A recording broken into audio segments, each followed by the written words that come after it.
comptabilité, l'amortissement est la méthode qui est utilisée pour étaler la dépense liée à l'acquisition ou à la création d'une immobilisation. Cette dépense va être étalée sur une période de temps déterminée et ça va permettre de représenter au mieux la consommation des avantages économiques attachés à l'immobilisation dans les comptes de l'entreprise. Certains biens sont non amortissables. Pour les éléments corporels, on retiendra que les terrains ne sont pas amortissables sauf les carrières. On considère qu'un terrain ne perd pas de valeur dans le temps et donc il ne fait pas l'objet d'une consommation d'avantages économiques futurs. Les carrières, quant à elles, vont être utilisées, exploitées et vont avoir une exploitation limitée.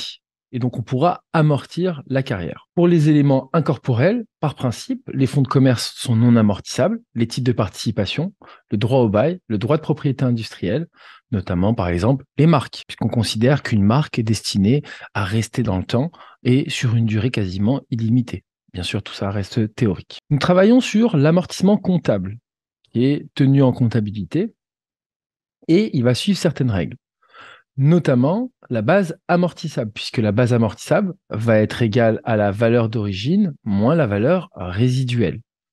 La valeur d'origine du bien est le prix de revient de l'immobilisation hors taxe pour les biens dont la TVA est déductible. Sinon, on prendra la valeur TTC. Par exemple, pour les véhicules de tourisme, la TVA n'est pas déductible et donc on prendra pour valeur d'origine sa valeur TTC.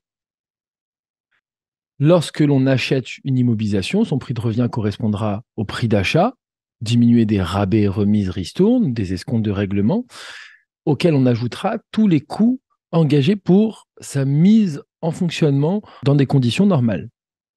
On pourra y ajouter éventuellement les coûts d'emprunt et certains coûts de formation.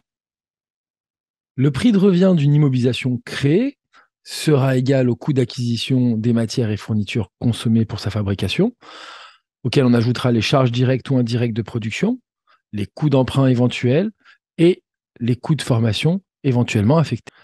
Ainsi, la base amortissable que nous utiliserons pour l'amortissement comptable sera égale à cette formule, la valeur d'origine auquel on enlèvera la valeur résiduelle. Alors, qu'est-ce que la valeur résiduelle?